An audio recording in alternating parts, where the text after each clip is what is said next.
So, you know, whenever I approach a project, I'm always thinking about what is inherent with the material. And I think it might be, you know, somewhat modernist. I don't know. You think, like...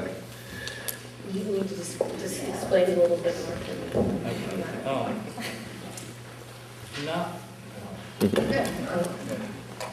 Is it? Okay.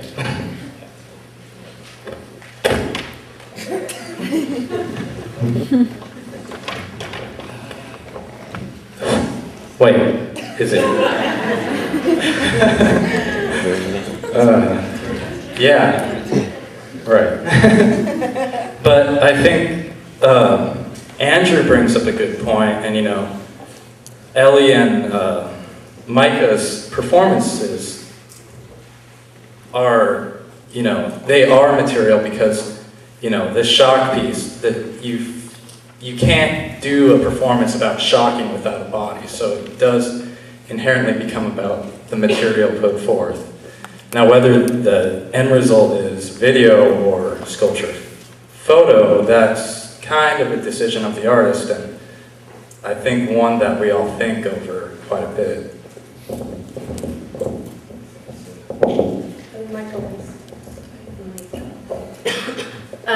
Yeah.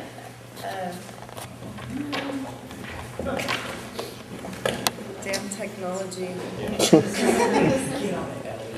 Hey, hi. Let's see, what was I going to say now?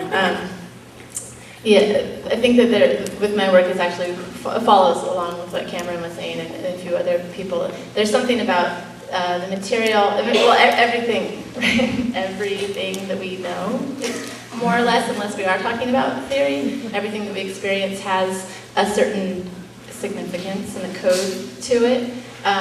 So anything can be transformed.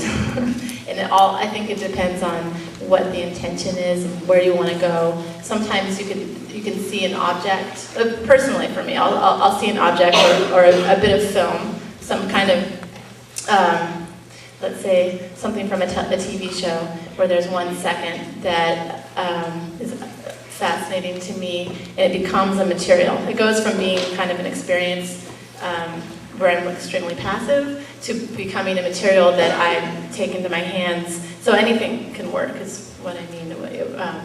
Words, performance, video, wood, etc. And I think that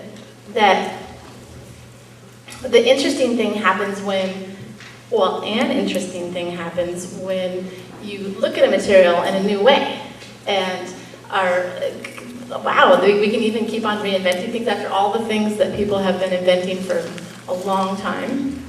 We'll say millennia. People have been using things and transforming and creating things, but that we can still create new things that can make you look twice. That's pretty great. And I know I was going to say something else, but I'll pass it on. If I think of it, I'll just grab the mic out of there. Sorry? Oh, yeah. I feel like I'm talking too much. Okay. I was just going to say something that I kind of noticed about what materials I used as a little undergradling. You know, I started out as a painter, right? Like, oh, an artist equals painter. So, and then I was painting, and I was like, okay, I need more. So then I started taking pictures, and I loved photography. I kind of got stuck there for a while. Not stuck there, but... and then I started doing video, and then I started soldering electronics, and now we're doing virtual reality performance. So I kind of see this strange cycle of my personal art life as like the history of technology in art. You know, it's like photography, then there was video, and then there was electronics, and now virtual reality. So I just thought that was kind of strange. But one thing I did notice was that I was always in it somehow, if it was a self-portrait or, you know, I'm sure a lot of you have seen my face. So yeah, that's it. Who are you? Just kidding. No, I was just going to say I totally agree with what Jean said about anything becoming a material, because I did this durational performance in Second Life called Becoming Dragon, where I was in Second Life for 365 hours, and I really felt after a while like it was kind of exploring this material of the virtual, exploring the materiality of like virtual materials, because it was like, after days and days, it was just like, it wasn't cute virtual objects anymore, it was like the gritty virtual objects that I had to deal with every freaking day. So, yeah, there's that. But also, thinking about the materiality of the body, my dear friend Adrian Yannick was one time defending one of our professors in the department who had a naked performance week in his undergrad classes, and she was defending it by saying if there's any materiality to performance, it's at the base of performance, it's the naked body, right? Unfortunately we're not naked in that performance we did here, but I agree, I'm really interested in exploring the body as a material. We were talking on the drive over here about pain, the tradition of pain performance, and Elle was like, well, it's about transcendence. And I was like, no, it's about going into the body. And I guess we could have that debate about transcendence or not. But I don't think you really think that. No, I never. She didn't really say that. But I mean, she said that, but just as an example. But anyway, something that really interests me is like creating situations to actually explore the materiality of the body. So like in Slapshock, it's like a question of conductivity, of how much sweat is on your skin, determining how conductive you are. Or like with the technosexual performance we did, we used electrocardiograms or heart monitors that actually have to be wet because they use the electricity of your heart.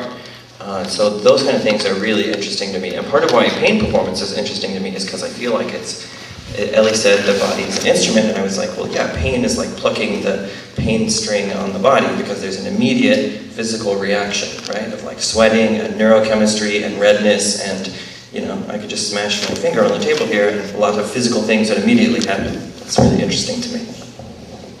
I'd just like to ask you. Oh, sorry. Okay, well, on the note of the body being a material, as someone who uses the body as a material extension, I guess you could say, of my wearable pieces, I think I use the body as a material and almost as a muse, but I'm interested in also more traditional materials, as of being the felt and the wool, rubber, and metal. Mainly because of tactility and the issue of touch, which relates back to the body as material. And Elle, I think it's always okay to use yourself, and I love it, it's great. So I like using myself as well. Well, I just wanted to ask a question to the body people. I wonder, and because we started to talk about technology, and I'm asking if you think that the reason that the body has maybe become so prominent in the last period, whether it's 40, 60 years of art making, do you think that's a reaction to technology and how pervasive it's become, with things attached to your ears and all sorts of, I think it's more pronounced in the last 10 or 15, but I wonder if that's something that maybe you see has been developing. I can address that quickly with my complete own opinion. So anybody, please disagree with me. That always makes for more fun up here. But one thing I would say is that issue of the body and in relation to technology. I mean, I think it's both. I think that we can't necessarily say that the body was sort of a reaction against, or sort of, or the use of the body was a reaction against technology, or a sort of call to technology. I think that it sort of within different practices functions in both ways. But I think in particular in the last 10 to 15 years, there's been much more of a movement towards the body, like Elle was talking about earlier, sort of the